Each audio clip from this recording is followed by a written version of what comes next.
What are you doing? Playing Okay, good music? evening. Good evening. We are back. I'm Selwyn. Let me apologize for the technical difficulty. Thanks to Dr. Trotz and our patients, I think we have solved the problem. So I will bring Maya back in and continue with the show. Maya? Right here. Can you hear me? Yes, I can hear you. Okay. Are we no echoes? Am I? I am not hearing any echo. Let me see what the chat room is saying. Loud and clear, someone says. All right. Okay, great. Uh huh. I think you were at Stanford and not getting into some play. Yeah, so I ran the light board. Hearing the echo again. You're hearing it again? Yeah, are people hearing the echo? Let me, someone says sounds fine. Okay, so I'll continue until there's a problem. All right. Soon I started to do PhD research. This occurred just after being there for a year on my master's. The Omai spill happened. Uh huh. Time we had the largest open pit gold mine in South America, and that was the largest tailings dam spill ever in I think in the world at the time. And I happened to be home that summer, landed the day the spill happened, and became really interested in the effects of the spill. I was working at the time with an advisor at Stanford, Jim Leckie, who is a geochemist, who looked a lot at how metals move in the environment. And I remember calling back to my peers there because I didn't have much research experience. And I was like, they want to put me on a boat to go sample, it's a cyanide spill and river and all this sort of stuff. And my colleague is sending me all these things that I need to wear to protect myself, take samples. And I got a little scared, so I never went out there to do that. But that sort of really piqued my interest in sort of how geochemistry links with livelihoods and the work that we do in the lab looking at, where would the heavy metal, the cyanide go, how that affects people downstream, as in the case in Guyana, where up to Bartica, people were seeing the turbid water coming down, and there were reports that fish were coming down at the time too. And so that sort of planted the seed in sort of the area of work I wanted to do. Uh-huh. When I got back, I started to work more on my topic and realized it was a little difficult to do research in Guyana when you're living in California. Uh-huh. And so my research grew. I ended up doing a project looking at arsenic. And in terms of arsenic in drinking water, it's considered one of maybe the largest environmental catastrophe of our time, that we have so many millions of people being exposed to extremely high concentrations of arsenic from drinking water wells, places like West Bengal and Bangladesh, but in also many other parts of the world, in Argentina, in Chile, and as a result of long-term exposure to lower levels, the maximum contaminant level of arsenic in drinking water was lowered in 2006, I think. And from the US perspective, that meant that many small-scale water treatment facilities needed a cheaper option to meet this new requirement. So that was sort of the area of work I got into. It was very much in the lab in terms of if you have this type of mineral oxide, which is pretty much your on what conditions would you be able to take arsenic from contaminated water? In the same way, say you would use a Brita filter to clean up the tap water if you think your tap water is somehow not as clean as it should be. And in most cases, your tap water, if you're in the States, is pretty clean. And so that was sort of the research I did. And since moving on as an assistant professor at the University of South Florida in the Civil and Environmental Engineering Department, I would say that my work has brought back to the region, back to the Caribbean. I've taken the opportunity when I first started to get sort of a young researcher grant just $10,000 to get me to Guyana to explore options to write bigger proposals. Mm-hmm. Um, I would say that wasn't the easiest thing to do in terms of doing research in at home. You really don't have too many connections with some of the agencies that would more or less be able to facilitate your work. Uh-huh.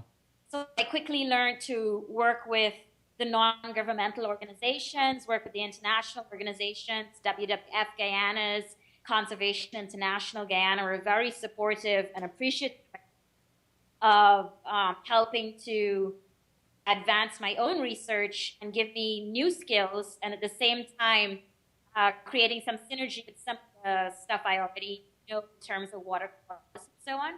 To talk a little more about those experiences, they were really great opportunities, I think, for any Guyanese trying to return home to do research, to link with some of these agencies that are working in some of the more interior regions of the. I was able to go into Coniston, which is the most southern part of Guyana, with Conservation International, in this amazing trip where they normally take biologists in. Uh-huh. It's a rapid assessment program, and it's really to look at sort of what the biodiversity there. So it's sort of a 3-week program where you have many different types of biologists in, and they sort of just say, you know, what are the different species, birds, the fish, the insect, that sort of stuff. And as an engineer, I remember saying, oh my gosh, I normally work at the lab. I was too freaked out by everything, but I was also just in awe of just all of the nature there as an engineer, where biomimicry is now so huge. This is like a great experience to be in a very pristine part rainforest where you're documenting so much stuff. There were even new species that were found. And biomimicry, for those who don't know, is sort of the way in which engineers are trying to design and build things now, where you more look at how nature works. You try to mimic it. The idea being that we make something more sustainable in the future. So that's what biomimicry is. And the best way to do that, I think, is to go where you have the largest biodiversity, which is in Guyana.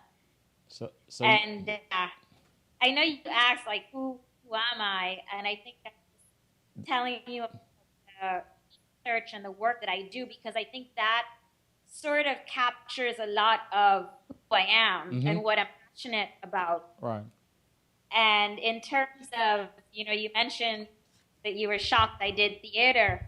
And I think that meshes in a lot of what I do now is that theater teaches you a lot of public relations kinds of skills. How to talk to people, how to interact with the public. And I think one of the problems we face in engineering is that our students don't necessarily have that training.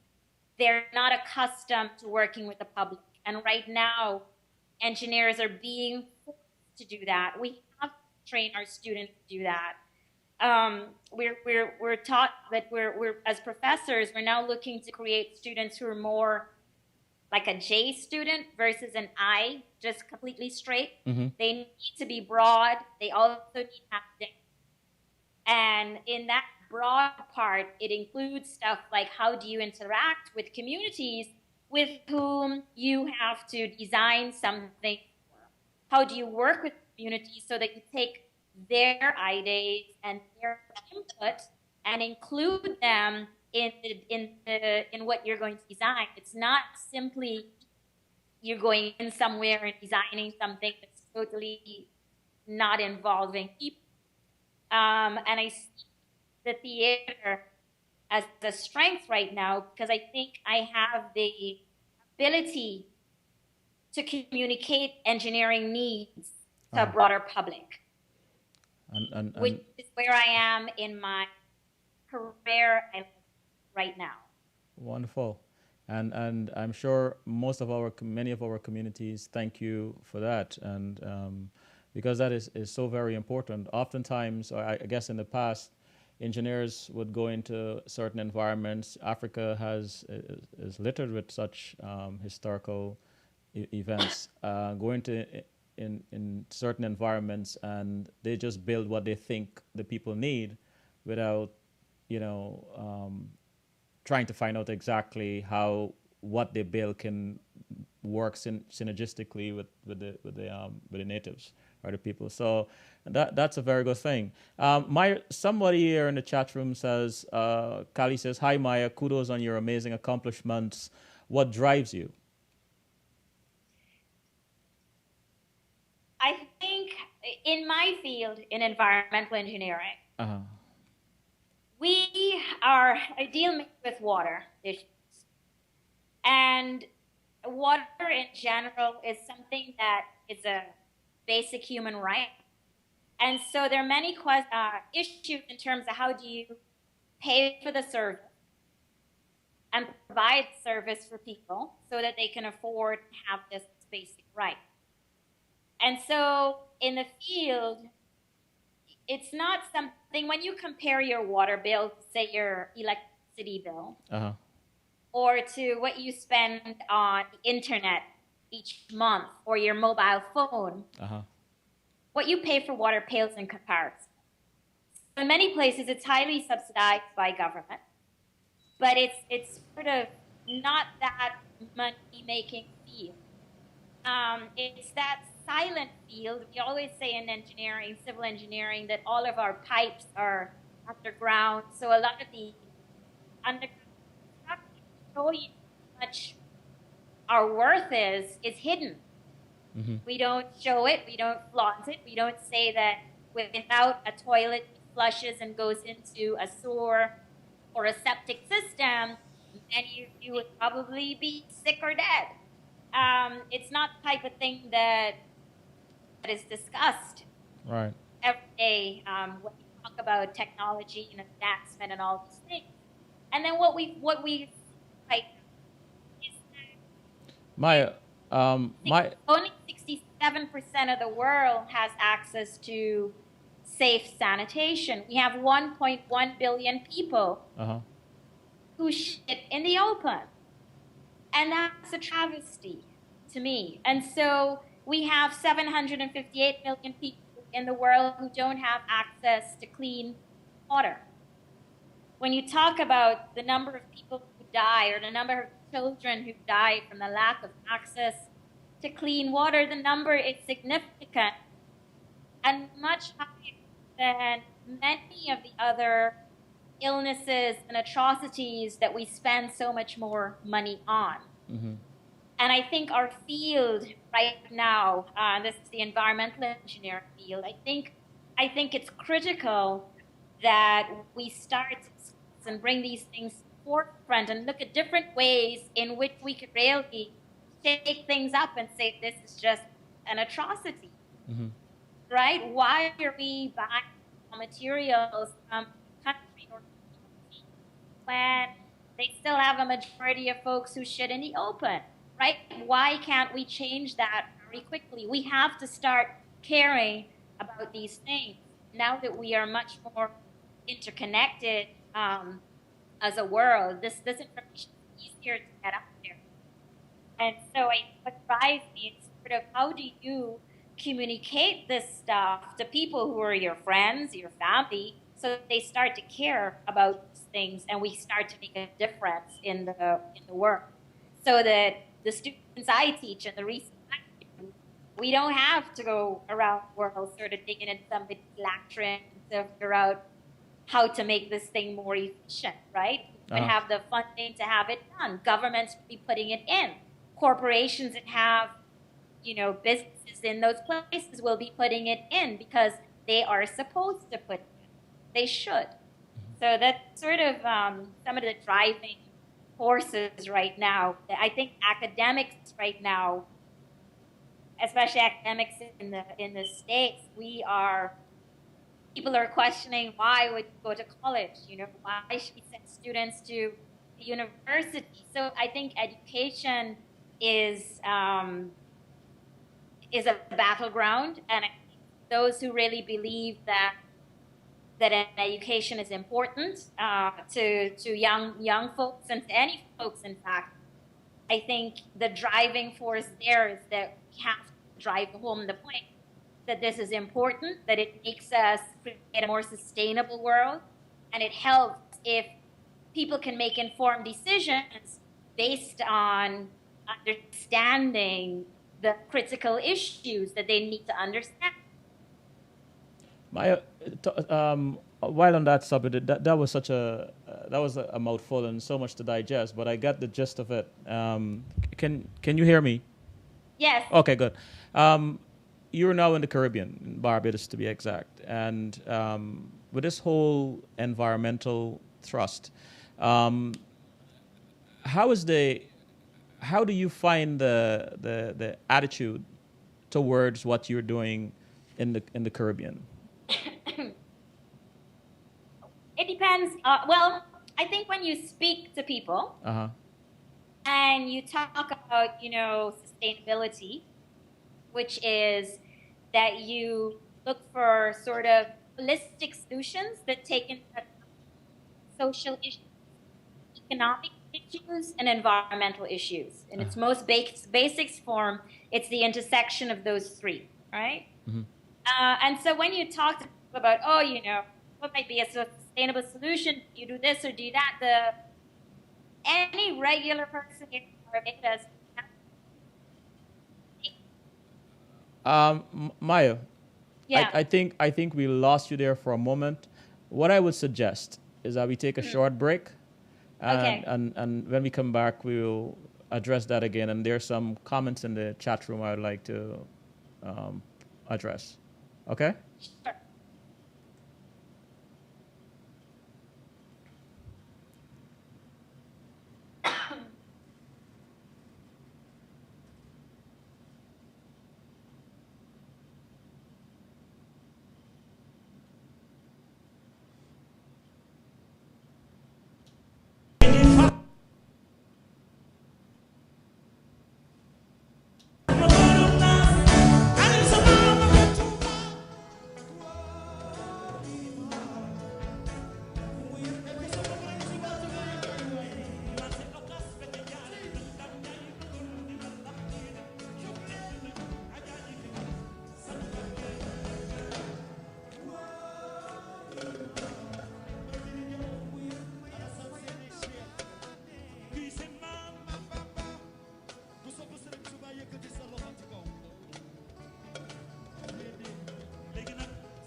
Ça nous donne inspiration quand on voit des gens qu'on aime qui sont là parce que vous n'y Sooner or later you're gonna charge a murder.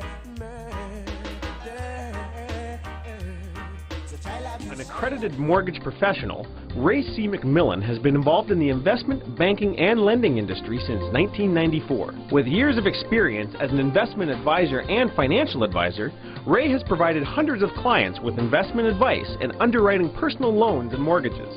With several $100 million of mortgages funded since 1999, Ray's knowledge and experience allows him to advise clients on all types of mortgage transactions.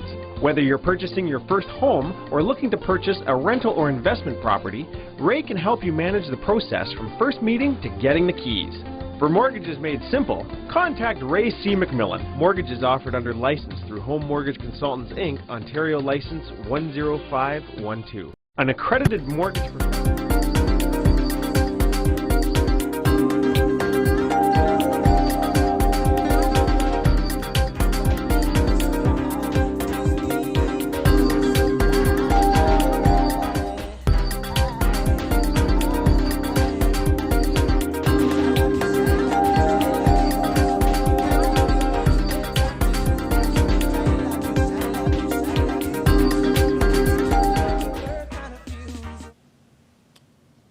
I'm back. This is Selwyn of CWS Conversations with Selwyn. My guest tonight is Dr. Maya Trotz. Maya, how are you doing? Fine. Wonderful. Yes, before we took the break, we were talking about the 3 points. I can't remember exactly what they were. That converge when you're dealing with when you're talking to the locals about sustainability. That means I didn't teach properly. No, it's my fault. Social, Yeah. economic, and environment. Social, economic, and environment. Yes. And Thank the you. social is sort of political cohesiveness, community engagement. Okay. So thank you. I want to go to the chat room. Let's start with Bev Drake. Bev says, I like the fact that engineering students are learning people skills. Most engineers are technical. Good job. Brenda Richards says, is she involved in any research with the Colvin John Mangrove Research Center, studying the biodiversity effects on the environment in relationship to the community? And if so, what results so far? Right. Actually, I peeped the chat room, and it just so happens that I do have some pictures for those who've never seen the Cove and John site. Uh-huh. So could you see that? Yes.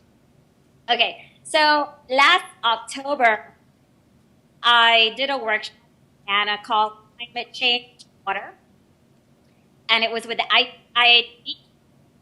And when they scheduled, I sort of made some suggestions and then said that Annette Arjun and the Cove and John, the Mangrove Restoration Project, should attend.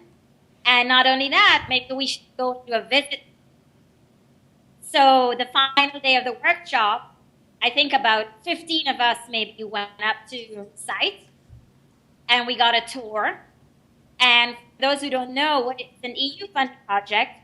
And the idea is that the community area sort of grow the seedlings, the small mangrove plants, and then they figure out a way to go back out onto the coast and plant them. The idea being that mangrove restoration is so much cheaper than doing other infrastructural type projects to sort of keep sea out. I think there's still a lot of more technical studies to see, like how long the sustainability of this type of project. This type of work is being done in many other places for coastal restoration issues. So in terms of working on research with them, no, I have not. In terms of working with Annette on other projects for Guyana, we started something we call Mind in Guyana, and she's been very supportive, and a part of that has the university students working with her. I just wanted to show some pictures for if you do go to the mangrove restoration site, they give you a really great community tour. They go through a presentation on sort of why mangroves are important, and then you get to go and let me pull up some more pictures. So on the walk, you might also see trash, which we'll get later on in our talk. But these are some of the community members in Cove and John who participate in the tour. So here we're walking along this wall pretty much. They also have community members who are they're mining bees, and so they have mangrove honey, which is pretty good. So they're working sort of look at how you could by creating things in and from the mangrove that are then sold when visitors come to visit, or I think they're probably going to try and sell through their website also. So that's how I met Annette. And then this April, there was a Caribbean Tourism Organization Sustainable Conference in Guyana, and I helped to organize the first 2 panels, which were sort of on climate change and tourism. And Annette was in the first panel with me, And she took people up to see the mangroves after. But at this conference, I was in Guyana. My sister was in Guyana at the same time, and so was my father. And we're all sort of never worked together before. We have never been in Guyana together for donkey years. And we sort of all do things that need to come together. And so I sent a Facebook message out saying, let's meet at the Cara Lodge and let's have a discussion on climate change, sustainability, and youth. And we probably had about 30 people show up, including some folks who were at the conference who were not Guyanese. And at the conference, the first day of the conference, one from Costa Rica, who's based in Costa Rica, who works with ICA, made a comment, and she said, we have the sustainable tourism conference in Guyana, and I went for a walk on the seawall this morning, and I saw all of this trash, and I was totally shocked. How could we be having this conference, and this place is so filthy? So, I go there in my presentation, but I'm so happy that she brought it up because it really was something that we need to deal with. And so at this meeting, that sort of became an issue that everyone wanted to deal with. And we sort of used it as an example to say, like, how could all of these different groups come together and work on things? In Georgetown, or in Guyana, actually, because we were saying we need to connect the interior, the coast. And so we had Annette was there from the Mangrove Restoration Project, and we had folks like Justin DeFreitas, who was there from the Dadanama Ranch. So we were really interested in pushing the boundaries to how we could link the two, because sometimes the issues in the interior are completely different from what we see on the coast. In that 1 week, bring people together, called mindinguyana.org, mindinguyana.org. The university students, I gave a talk at the university that Thursday morning. Amir Delaware was a student that Sackville brought to the meeting on Monday, and he arranged a talk to his classmates in the Faculty of Technology, and it was a packed classroom, and their professor was nice.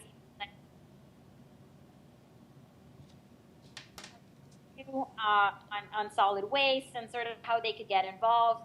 They had an exam until 7 p.m. I was in there, I think, at 8:39 in the morning.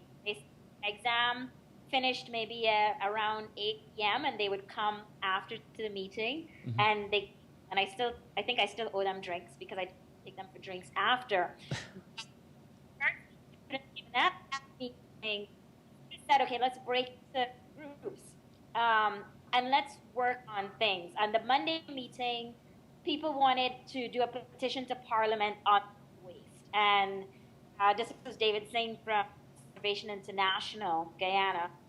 He said he would help draft that, and it was his idea to do this.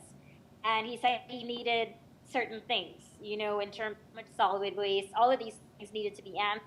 And we had those answers by out the door. And so Annette was there, and she had a group looking at how could they do a project in a community. So that example would have been community, or the 5 communities where she works. Maya? Yeah. I think your audio just went a moment ago. Okay. Continue, please. Hear me now? Yeah, uh-huh. Okay, and so Dawn Fox, who is a lecturer at UG in chemistry, did her PhD and returned to UG. And so I know Dawn is totally familiar with the sustainability issues because her work with my colleague was looking at how the cactus can be the cactus mucilage, which is when you dry it up and pound it and you extract the mucilage, how that can be used to treat water in. I don't know what's happening. I just lost you. How it can be used to treat water in what? In Mexican communities or any community where this type of cactus is grown. Uh-huh.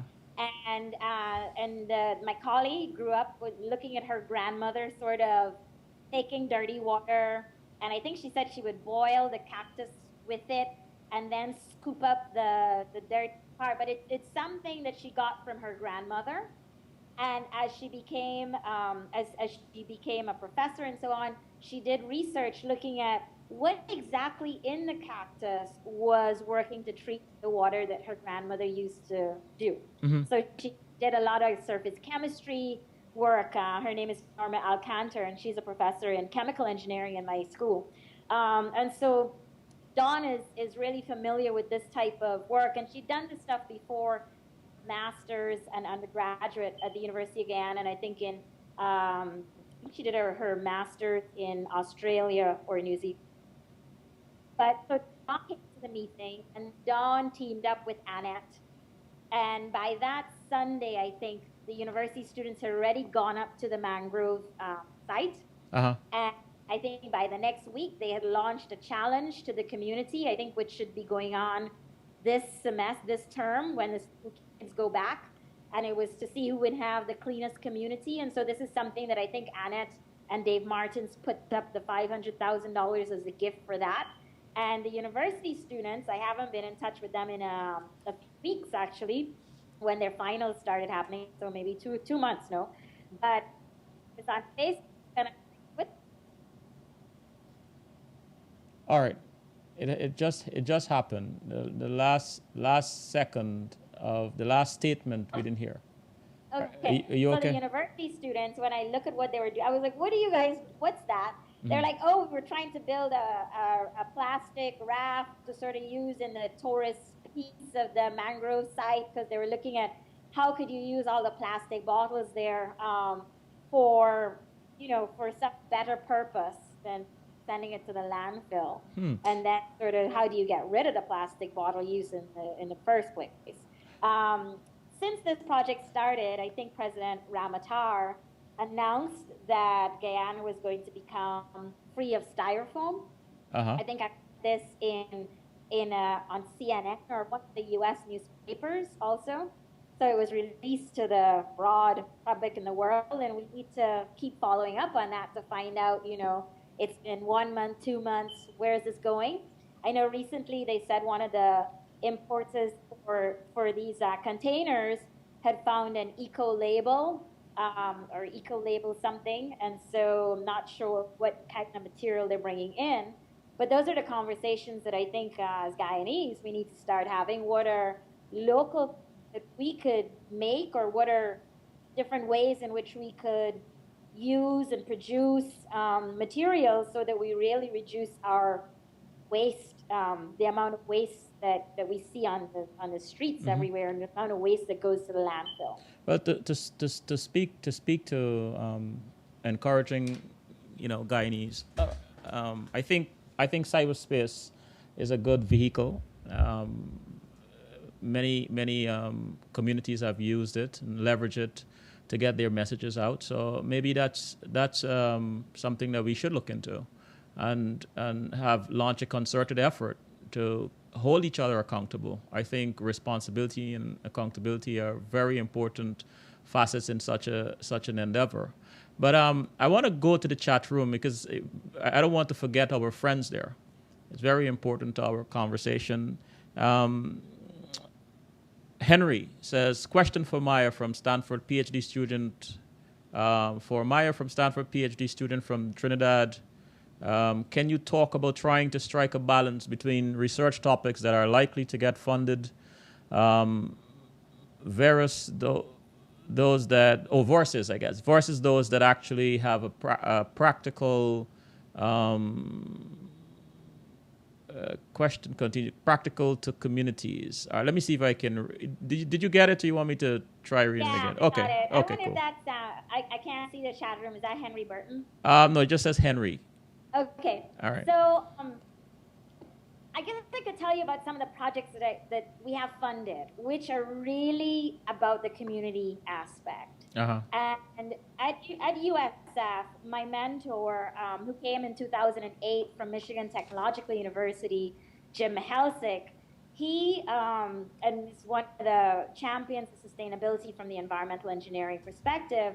He had started a Peace Corps Masters International program at MTU, and he brought that to USF. And in this program, what students do is they apply to USF and they apply to the Peace Corps. They come to USF and take 1 year of courses in civil engineering, civil and environmental engineering, and then they get placed. And they get placed around the world where Peace Corps has master's international programs in water and sanitation.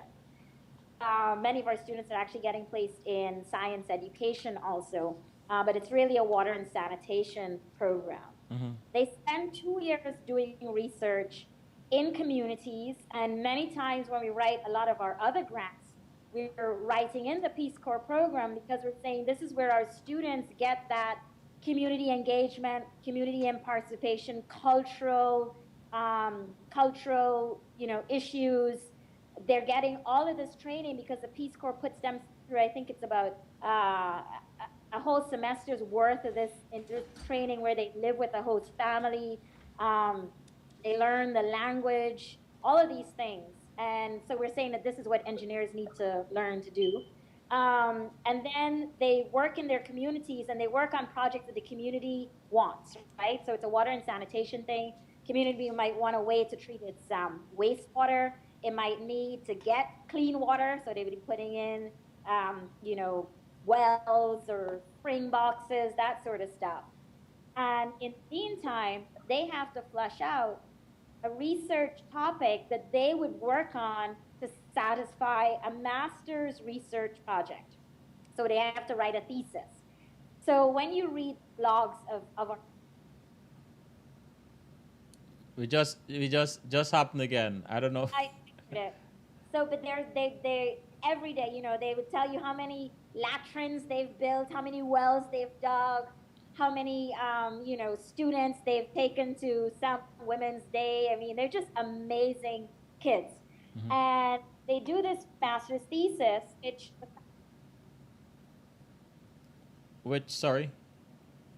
the faculty at USF, we advise them on the thesis, so they're online with us in Skype, or they send a quarterly report, because some of them don't have regular internet access. Many are in rural villages, and they write that work up, and it's being published in many of our environmental engineering or / sustainability type journals and peer-reviewed journals. So we're sort of seeing a change in the field where this stuff is becoming much more relevant and much more accepted in our discipline, I think, as more and more faculty do work in communities, whether they are outside of the U.S. or whether they are in the U.S. but in disadvantaged communities. Mm-hmm. And I think it helps that most of us get our funding through the National Science Foundation.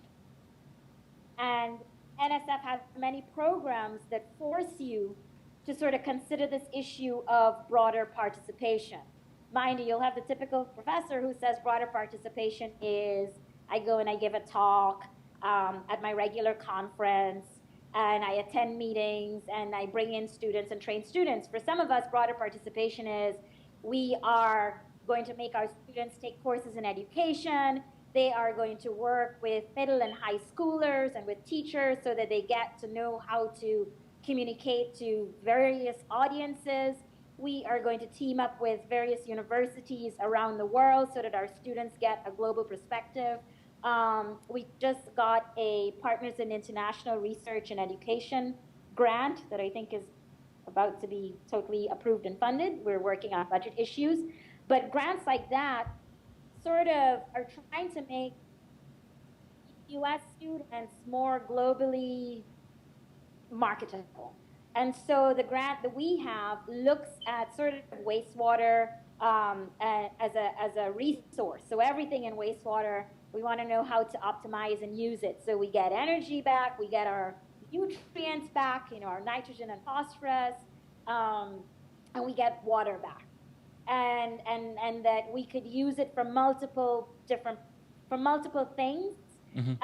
We want to apply it across different scales at a household, at a community, in a city, and we want to do it in geographically different places that have different cultures attached. So we're working with anthropologists on this, and it's environmental engineers. Also, we are working with professors at the University of Virgin Islands. We're working with professors in Exeter, in in Europe at the UNESCO IHE, and we're working with universities. Um, I, I pressed for the Caribbean, mainly because I think the island nations they're very vulnerable, and the constraints or the scarcity that they have in terms of resources for energy, resources for water, resources for material things, that because of that, that you can really optimize on how to make things most efficient, because people living in these places are paying the price of not having access to it. And so many times the innovation that you would get in island nations are things that can inform the world. Because they are so vulnerable and because they're a pressing need now, it may be easier to do this type of research in island nations, because you have communities that are sort of saying, we really need this now, right? You have water scarcity is an issue. In terms of climate change, they tend to be some of the most vulnerable communities, along with low-lying coastal areas. So I try to push the Caribbean in as much as possible. Being in Florida, it's not that difficult to get my colleagues to come along with me, especially since Florida is very connected to the region. Lots of trading going on between the Caribbean and Florida. This includes both Cuba, Dominican Republic, not just the English-speaking Caribbean. We speak of Haiti, and from an environmental engineering issue, when we look at water and sanitation coverage for the region, I think, I mean, Haiti has the lowest, and so I always, it's great that our students are going to places in Africa where they also have these low levels of coverage. Right in our own backyard, we have Haiti, and we're not really working there. And we need to figure out how to get our students there, especially since at USF and many of the Florida universities, we have a large percentage of students who are Caribbean born, who are.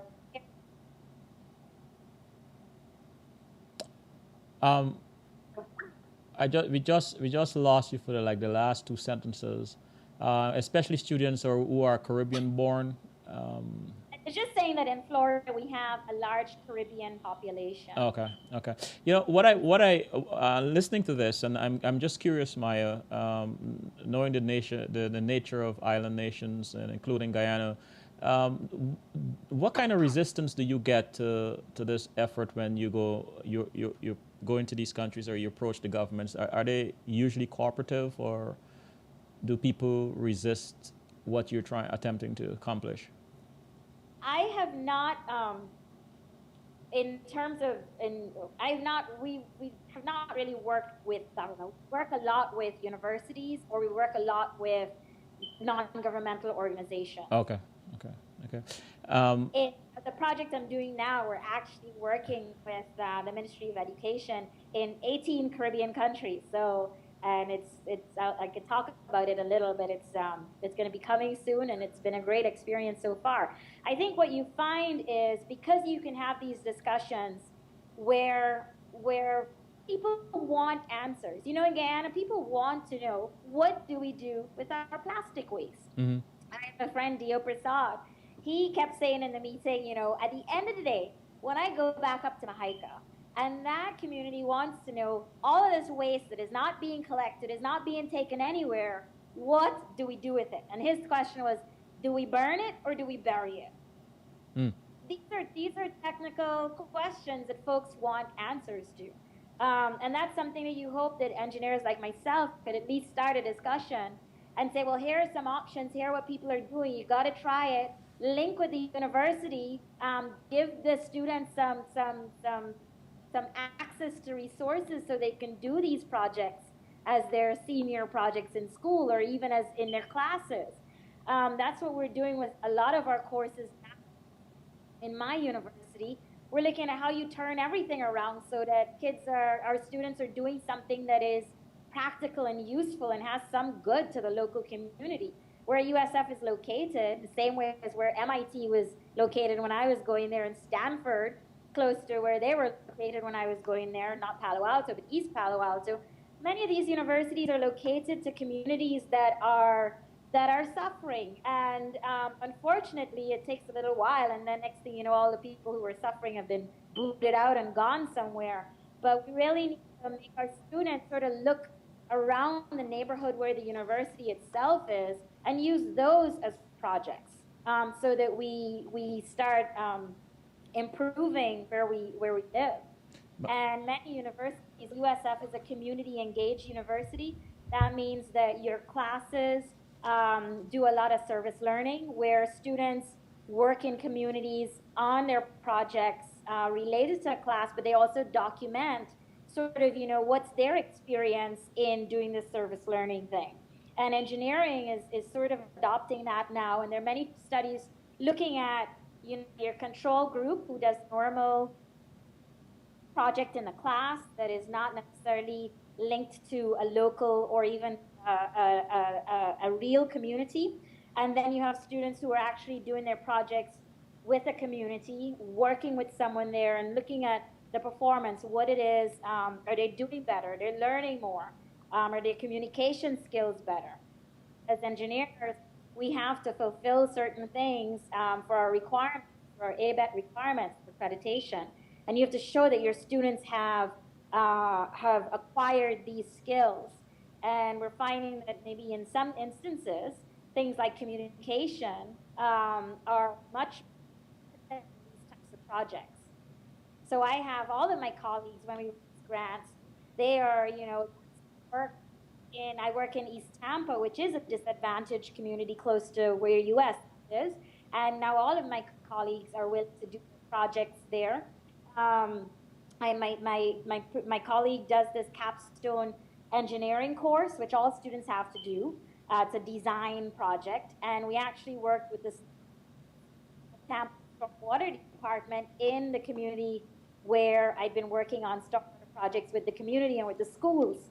And we have an anthropology professor who jumps on and says, I want to work there too. So I think that's the type of synergy that we're trying to build, and I think that's the type of thing I find when I speak to people in the region or when I give talks. I think that's something that I think I bring to the table because USF has allowed me to do that, has exposed me to how to do it, and I think in the region, the university setting, and not just the university, but the social structure and the social has not necessarily gotten there yet. I remember speaking to the kids at the university, the students at the University of Guyana in October, on how they could turn their projects into these types of projects. And they were coming up after asking questions, Miss, if I did this, how would I do it? And I remember them saying, but one of the issues they had is that they don't have the flexibility to take these types of interdisciplinary classes, to take a class in social sciences or something like that. And I don't really understand the structure of the engineering schools in the region as yet, but I gathered that.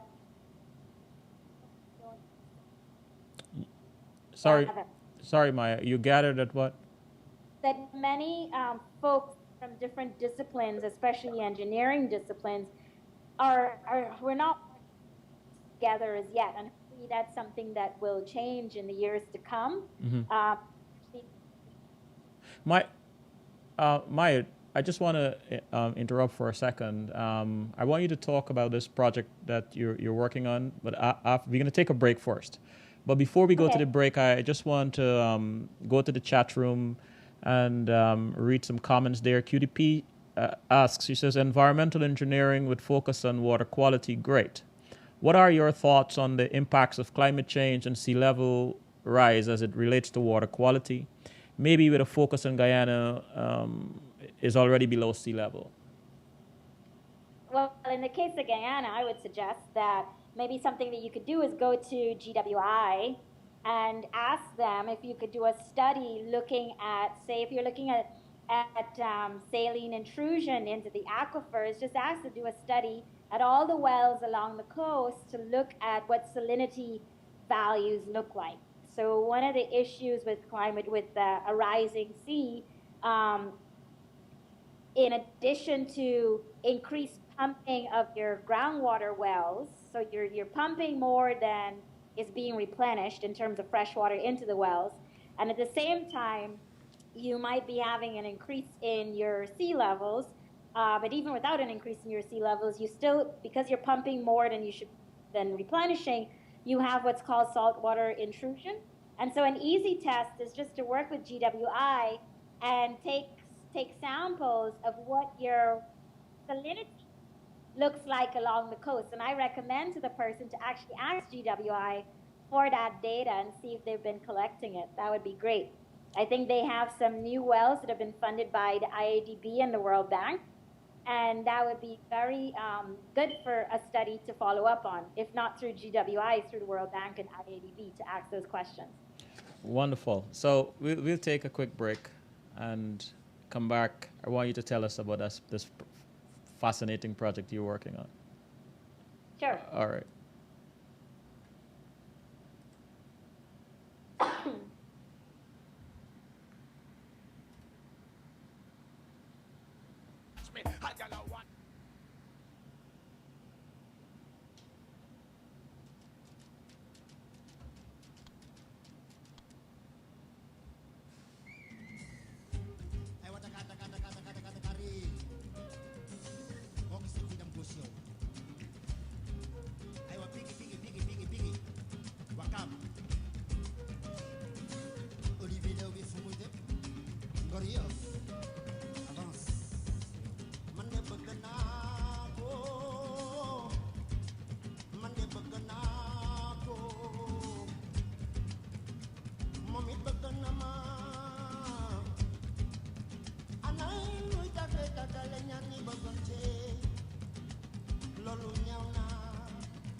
Ray C. McMillan has been involved in the investment, banking, and lending industry since 1994. With years of experience as an investment advisor and financial advisor, Ray has provided hundreds of clients with investment advice and underwriting personal loans and mortgages.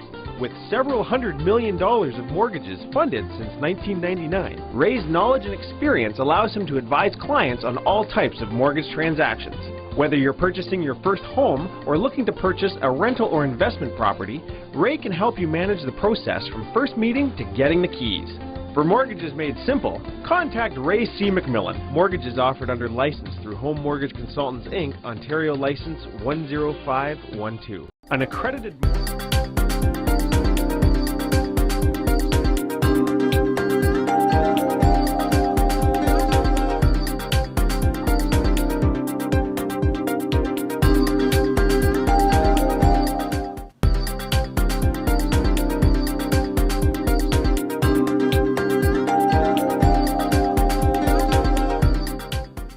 We're back.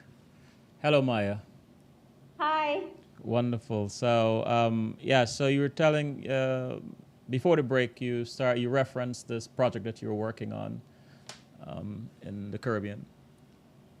Right. So, first of all, I need to say that we started the Caribbean Science Foundation in 2009, and I have some pictures here, so I just wanted to show it, because we have our first project on right now, and there it's there.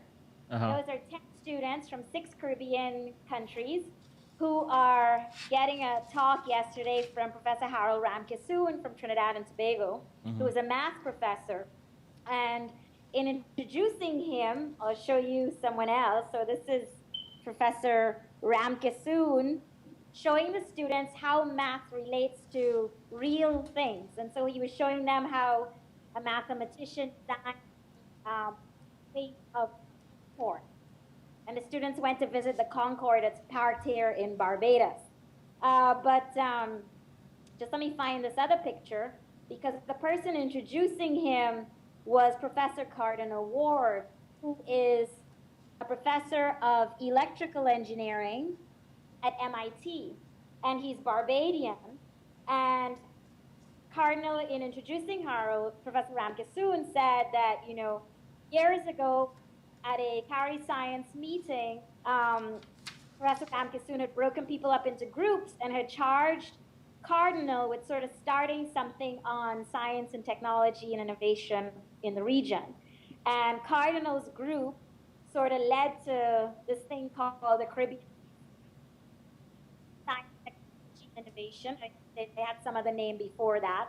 And at one of the CADSTI meetings, we formed the Caribbean Science Foundation, which is really the aim or the mission is to grow the investment and the research in science, technology, and innovation in the Caribbean, or to grow innovation from science and technology in the region. So it's called the CSF, and it's carryscience.org is the website.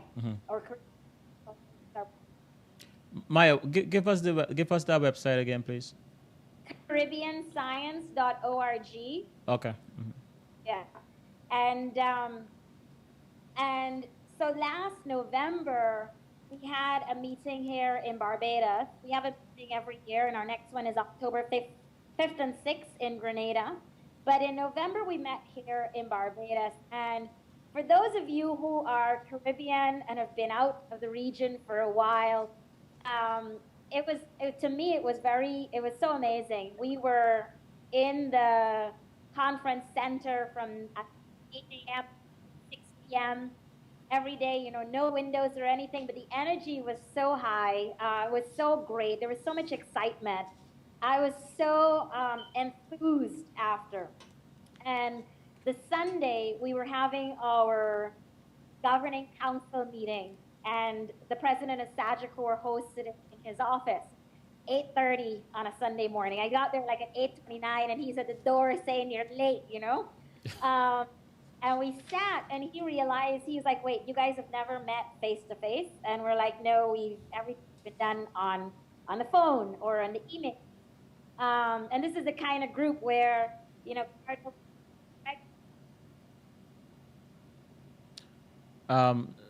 Sorry, Maya. I'm really sorry about that. And goes through, because everyone in the governing council is supposed to contribute money because we're trying to grow our funding, and we need to show that we support it. And so that's the kind, people are like, "Oh, you guys have all this funding stuff." We're like, "No, we're starting from scratch here." But I remember Mr. Miller was saying, somebody made a first comment that, the press didn't come. It would have been nice if we had the press there, and we just don't know these folks. And Mr. Miller said, "Can you guys stay here longer than 10? And he had the television station, the radio station, and the newspaper come and interview us, and they covered us in the Barbadian newspaper. And then in the discussions, both the CSF and Mr. Miller's company, Sagicor, had been talking about doing an education project. And he said, as interested in building sustainable Caribbean communities. We were cognizant of things like climate change and all these da-da-da-da. And my eyes lit up, and Cardinal saw that and said, "Oh, I know this talk." And they put us in a separate room. It was like 3 of us. Put us in a separate room and said, hash out, and bring it back. And so we stayed there and we hashed it out. We brought it back. The group endorsed it. They said, "Work on it some more, and we'll flush this out." And working with a colleague from University of Technology in Jamaica, Sheena Francis, another young professor there in I think in biology, and working with folks from SAGIC also on this, and another young professor at the University of West Indies, Cave Hill in chemistry here, Janice Badenkopf. And so we started to work on what this looked like, and sort of met starting in March. All this is an email, and then we met as a group in March, and have been fleshing this idea out.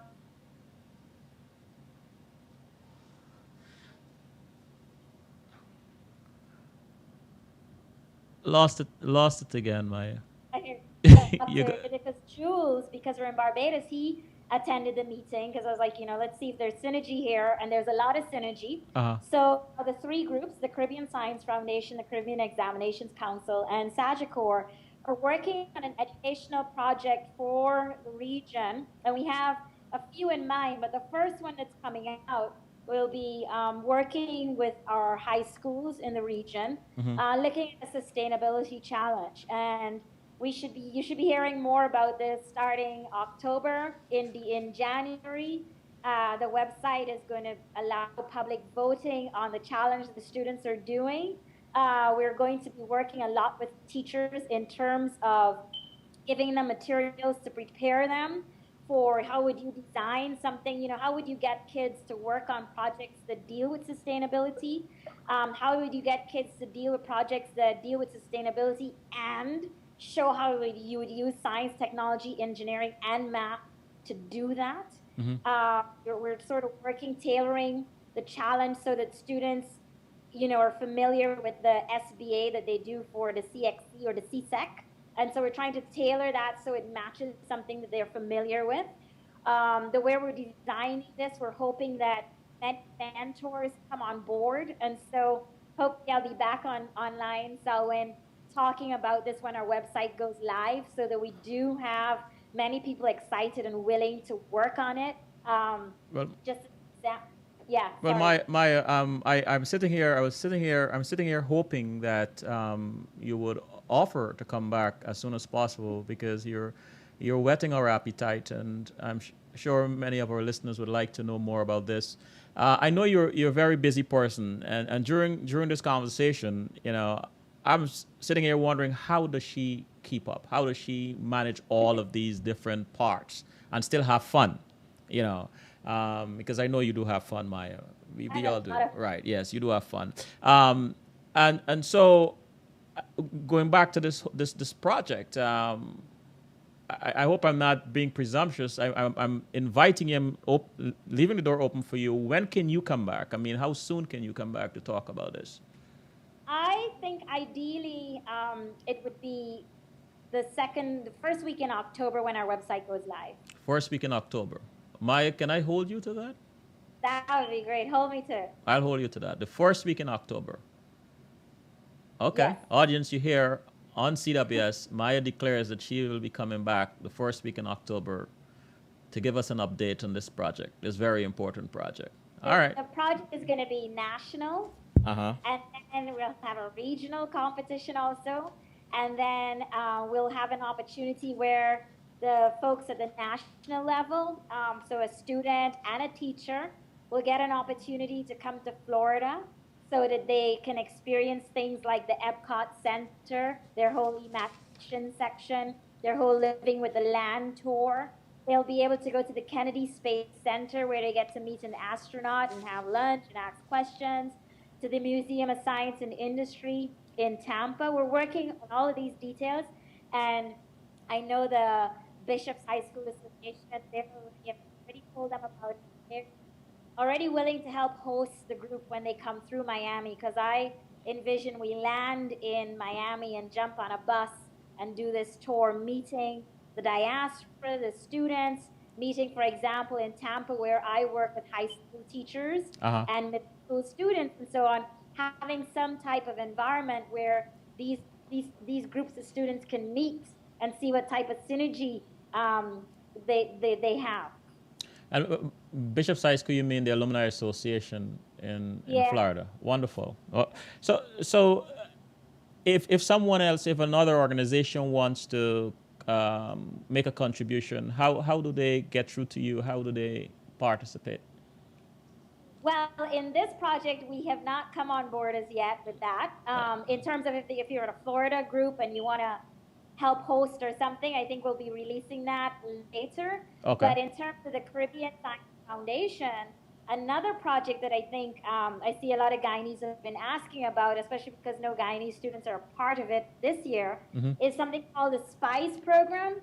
And so it's the Student Program for Innovation in Science and Engineering.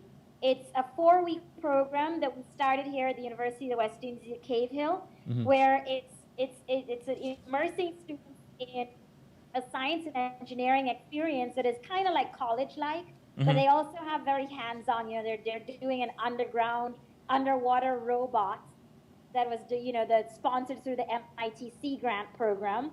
It's a program that's mimicking something at MIT called MITES, which is for minorities in high school, to encourage them to come into engineering. And Cardinal Ward, who's interim executive director of the CSF, he's the educational director of the MITES program. So he has, since 1997, so he has all of this knowledge and all of this experience and how he built the MITES program so that it's fully funded. I think they service about 180 students each year, has an endowment, and we're trying to build that here at the CSF. So sponsors from around the region, we ask people to sponsor about $6,000 US per student, but you could sponsor less or more. And so that's one program that's looking for sponsorship and support. In terms of the other program, I think in October, they can release lots of details on how folks could really be engaged and involved. One of the major issues, we're going to be looking for mentors, and we'll also be looking for Caribbean Science Foundation representatives in various countries. And so I think the best would be for someone to send me an email. And it's MATROTZ, as in zebra, at usf.edu. MATROTZ, as in zebra, at usf.edu. Yes. So anyone who wishes to participate in this mentorship program can email you with their details. Yeah. And then the website is going to go live in October with all forms to fill out and an automatic place in which you'll fill out your profile and everything. But we are looking for reps, especially if you are in the Caribbean countries where the CXC does exams. We're definitely looking for folks to help be our science resource person there, or sustainability resource person there. I shouldn't limit it to science and engineering. Sustainability, as I said, is much more. My question, I'm sure lots of our listeners are asking is, why wasn't any Guyanese student selected or involved in this project? Right. The one thing the Caribbean Science Foundation is working on is really establishing relationships with the press so that these things could run in the papers. As I said, we're not an organization that has money to spend on an ad. Okay. And so I think the way in which it was sent to maybe contacts in the various ministries of education, I do think we had a wrong email contact for Guyana's Minister of Education because we had the email from the previous minister. So when these emails went out, I think our government had just changed. Okay. And so we now have that contact information with the Ministry of Education in Guyana. We have an email list of 2,000 people. Some are Guyanese. And I try to send it out to people I know. I know folks like Jocelyn Dow, who's like, Red Thread works with students. I am so embarrassed and ashamed that you didn't send this to us. We could have gotten a student there. And I do take responsibility that I probably didn't push hard enough to ensure that Guyanese students were participating or even submitting an application, which is a little involved. You have to get 3 references. It's a pretty long application. On my own Facebook page, I encourage to do it. There were some people who were like, my daughter is definitely going to apply, and I said I could help with the application. But at the end of the day, none came in from Guyana. Wow. Since this has been released and I did something in Establish News, people are now like, a friend said, I will bring you home and send you to 6 schools so that you could encourage and get 100 applicants from GAN. Oh, So that's fantastic. Hold them accountable to that. Hold them to that. that. As you were talking about education and applicants and so on, what comes to mind is an old high school friend of mine who deals with education. I think he has a bit. My friend Lance Hines, that has the Brain Street Foundation. I don't know if you're in touch with Lance, but I think Lance is a very good resource for this kind of stuff. You should contact Lance. Up to this morning, we were on email. Oh, really? Oh, that's good. He's gonna help revolutionize how math is taught. Oh, well, hold him accountable. Hold him He accountable. said he's actually working with some students right now, Yeah. and the stuff I was asking for. So he said they will have those skills by the end of September. Wonderful. He's a very busy guy. That's why I'm saying to hold him to the fire. He's extremely busy. My time has run out on us, and I want to thank you so very much for this conversation. There were some questions that I wanted to ask you, but you were so eloquent and so informative in what you're doing and what you're trying to accomplish. And I can only imagine the young people listening into this program here tonight, how inspired they must be that here is a young person, brilliant and eloquent, that is committing and sacrificing our time to help communities. I think that's a noble effort and endeavor. I want to commend you on that. It is not very often we find people who are willing to make such huge sacrifices. I think that humanity is benefiting tremendously from people like yourself. I think the region is going to benefit. History will tell us how impactful your endeavor has been. I also want to thank you for introducing us to this program in the Caribbean Science Program and Sustainability Program, and also for agreeing to come back in the first week in October. Actually, let's make it the second, because our meeting is the first week, the 5th and 6th. Okay. And so we're going to make the announcement there, on what it is we've created. So that's to come the week after. The week after. All right. So the second week in October. Well, we will be in touch, Maya, to solidify that. But the second week in October, we'll have you back. So I want to thank you so much for your time and for your patience with the little glitches that we have. I now see why so many people find you so fascinating. You're quite humble and helpful. Thank you so much. Before I go, there are a few comments in the chat room. DSACB says, excellent discussion. We'll hold her return to early October. Dean says, hi, Maya. Are you on Twitter? I am on Twitter. I am on Twitter. And it's MATROTZ. Okay, MATROTZ. Good. You should brand that. I mean, it shows up everywhere. I used to own Trotz.org. Now I have MayaTrotz.com, and wow. I just need someone to build me a proper site. Okay. Nigel says, Maya, I respect your efforts to give back to your native land. On the topic of water, there is a need for stability and purity. I support your efforts and wish you best. I also second Selwyn's to Lance Hines. Okay. And DSSCB says, Zed, how refreshing. Yeah. Well, is there anything you want to say, Maya? Any words of encouragement? Just thank you so much for this opportunity. And you keep going on about how I'm giving back, and this is so noble. This is part of my work also. So this is what I see as critical. Many of the things that we're fighting for in engineering, I think unless we have folks who can make informed decisions and are educated on how to make those decisions, I think we keep running in circles. So this is sort of an engineering solution. So don't do this whole noble thing. This is my I am compelled to give credit where it is due, Maya. But I hear you. And again, thank you very much. And we will be hearing from you very soon. thank you. And I'm off to karaoke now. Oh, wow. Well, enjoy yourself. Yeah, Barbados is great. Oh, yes. Take care. Okay, bye. Bye bye, Maya.